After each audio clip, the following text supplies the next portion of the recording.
Hey YouTube friends, today is May 10th and I'm going to come in with your Wednesday and Thursday wine review on the same page.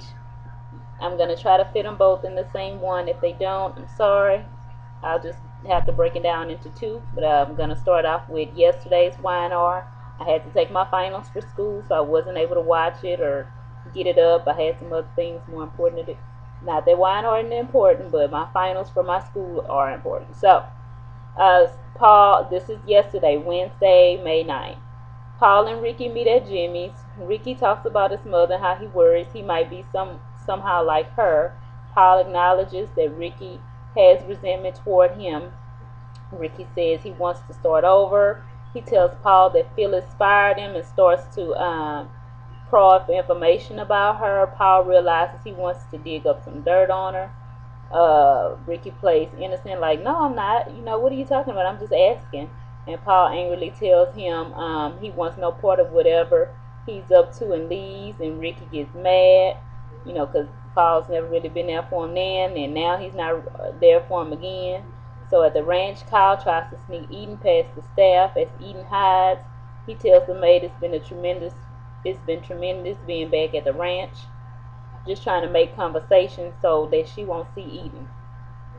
At Crimson Lights, Chloe and Delia laugh at Billy when the baby spit up on him, and Billy wants to take Delia to see Jill before she leaves, and he promises to keep her dress all clean. So while he's there, Kyle and Eden flirt while they're discussing food, I guess. They're eating and they're discussing it and they flirting with each other, and Billy sees them kissing. So Billy teases Kyle about making new friends, and Kyle points out that Billy's got a man purse. He goes, I see you with a man purse. So Eden hears Kyle say he's not serious about anyone, and she tells him she's not interested in the whole friends with benefits thing. He kind of put his foot in his mouth on that one. So Avery arrives at Phyllis's house, and Phyllis tells her she and Nick are engaged and expecting. Avery says it's wonderful. Then she gets a text message and she has to leave. Phyllis asks her to keep it to herself. And Daniel, because Daniel doesn't know yet, because he wasn't there. He was out of town, remember? So Billy arrives with the kids and spots a maternity magazine. And she admits they're going to be in-laws again. They discuss Ricky filing for unemployment and how creepy he is, and how they just freaked out by him, and they don't know what kind of guy he is and all that. Michael argues with Walsh at the station about Lauren's charges. Jill is outraged that Walsh wants her to be a witness against her sister. Jill challenges him to cite her for contempt. Walsh shrugs that there are other witnesses. Remember, though, there was two other ladies in the shop when it all happened. So Michael said this is crusade. It's about him not making a case against Nikki. Walsh vows Lauren will go to prison. They try to get everybody in Genoa City in prison, and it never really worked for long. Avery arrives to help. Lauren is upset, but she agrees to let Avery try, and encourages Jill to go to Australia. So they hug or whatever. Lauren and Jill hug, and everybody, tells Jill goodbye. So Michael walks Jill out, and when they meet with Walsh again, Avery warns that she will make it look like Daisy is trying to put Lauren back in the cage.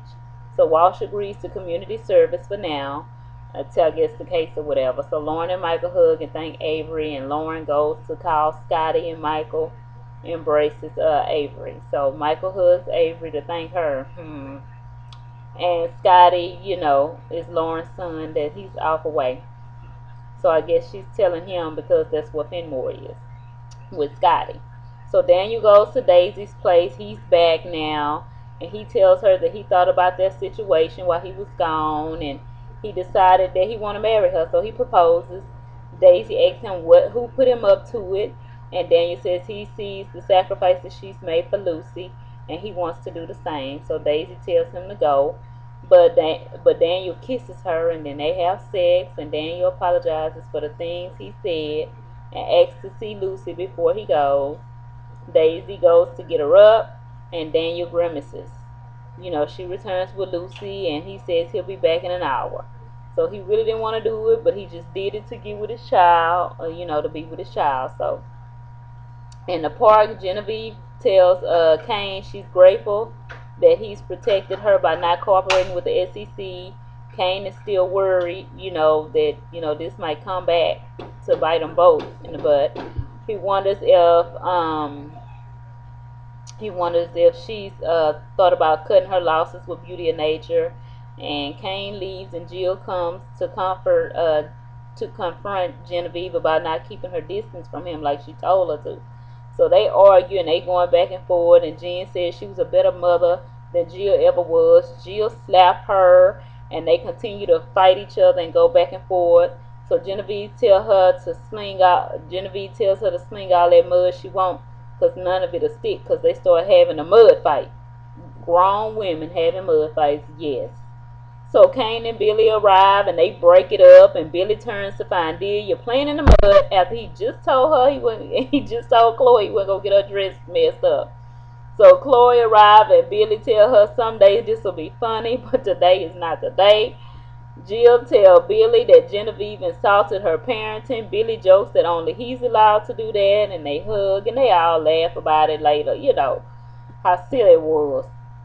Eden finds Ricky at Jimmy's listening to music and tearing up letters from his mother. He admits he wrote the card to himself and vows to bring down that big Phyllis. Daniel arrives at the penthouse where he announces that that Daniel arrives at the penthouse, and Phyllis announces that her and Nick are gonna remarry and that she's pregnant. Daniel is stunned, but he comes back and said he have news too. So he sit her down and he tell her that her and Daisy getting married. That him and Daisy getting married, and she look like what? She looked real bad. So at Crimson Light, Kane laughs at the whole mud thing with Genevieve, and she blames Jill, but Kane thinks she must have been provoked, and he leaves. And then Jen gets a call from Colin. What? Out of all the people in the world. So now we know who, when Colin's coming back, who let her know he's been released thanks to her. And then Paul asks Avery about Ricky, because he's there too.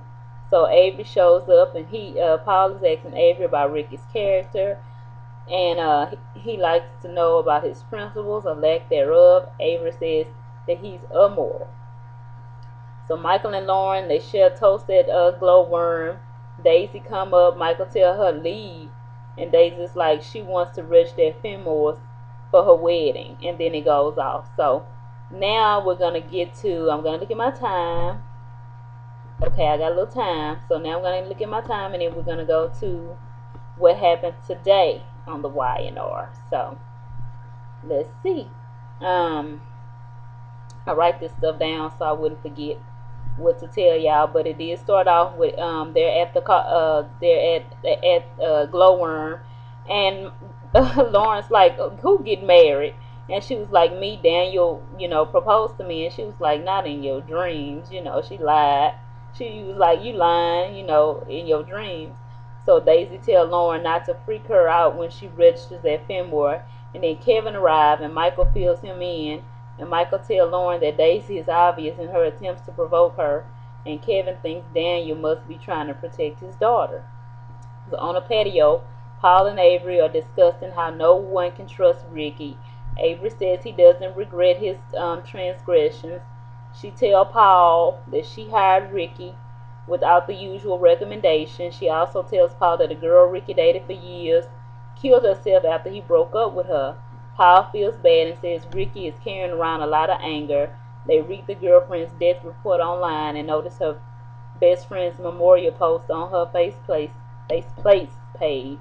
Paul decides to investigate, to find the best friend. In the penthouse, Phyllis and Daniel going back and forth, and she was like, why are you about to marry Daisy? I'm not going to allow that. And he say, I have to keep my daughter safe. But Phyllis is upset and telling him he's going to throw his life away, and then she leaves.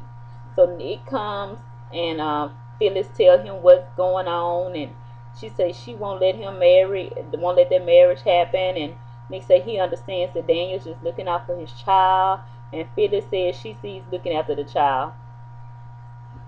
Nick says Daniel needs her support, so I mean she got to do it.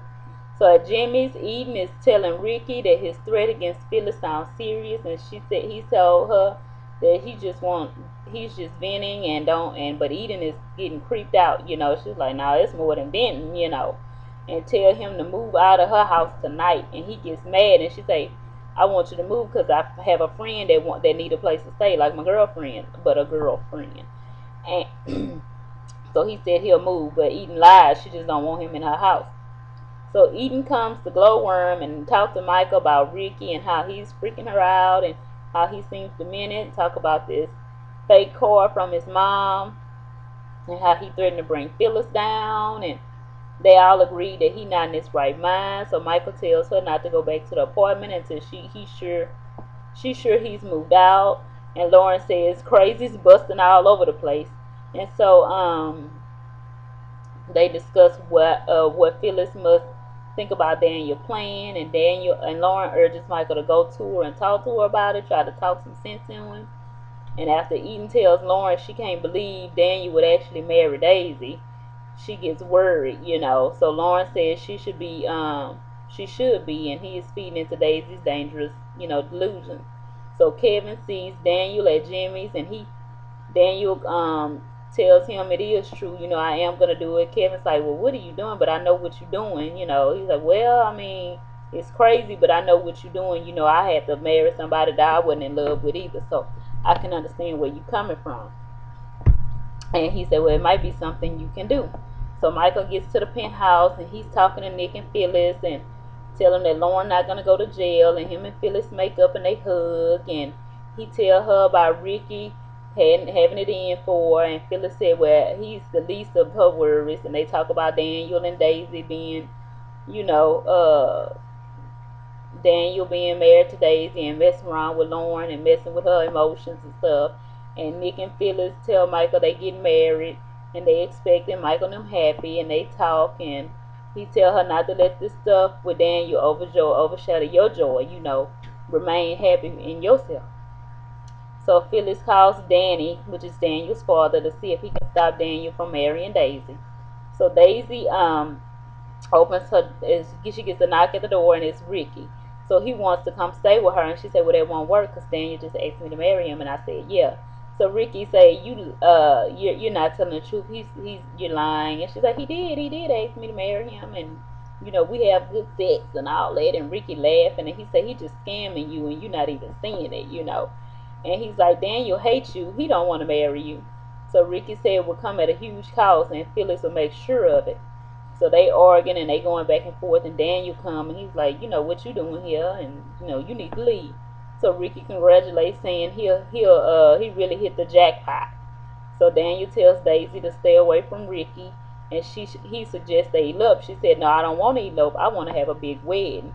But then you say, I already got the justice of the peace on standby and Kevin in the car, and then him and Daisy tell him she love him, and they leave. So Michael rejoins Lauren and Eden at the Glowworm and confirms that he and Phyllis made up.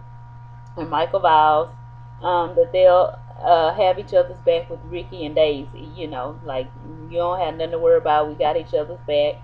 We're not going to let nothing wrong happen to none of each other. So back at Jimmy's, Ricky's looking at an old photo of Phyllis and Danny and music. Oh, Danny Romalotti. That's just the guy that can answer all my questions, So at the Justice of the Peace, they made it to the Justice of the Peace, Daniel, Daisy, Lucy, and Kevin. And so they pronounce each other husband and wife and say, you may kiss the bride, but Daniel don't kiss Daisy, he kissed Lucy. So of course Cheryl Underwood was the Justice of the Peace again. I guess they've been hiring her to do a lot of that stuff. So tomorrow, Friday, Victor tells Nikki he's glad she came by. No, Victor tells Nick he's glad he came by. He wants to talk to him. And Nick was like, why? About Sharon? And then Adam says to Chelsea, if cash weren't a factor, she interrupts, cash is a factor. And he replies, only if you let it be. And then Daisy tells Phyllis she and Daniel just got married and says, you're my mother-in-law now. And that didn't sit well with Phyllis. So that's what happened. I'm sorry I had to just give y'all a recap and not go into deep detail, but I've had a crazy 2 days, and I did great on my finals though. So you guys, thank you so much for watching, and I really appreciate it. And I'll see you tomorrow for Friday's Y and R. You have a great day. Bye bye.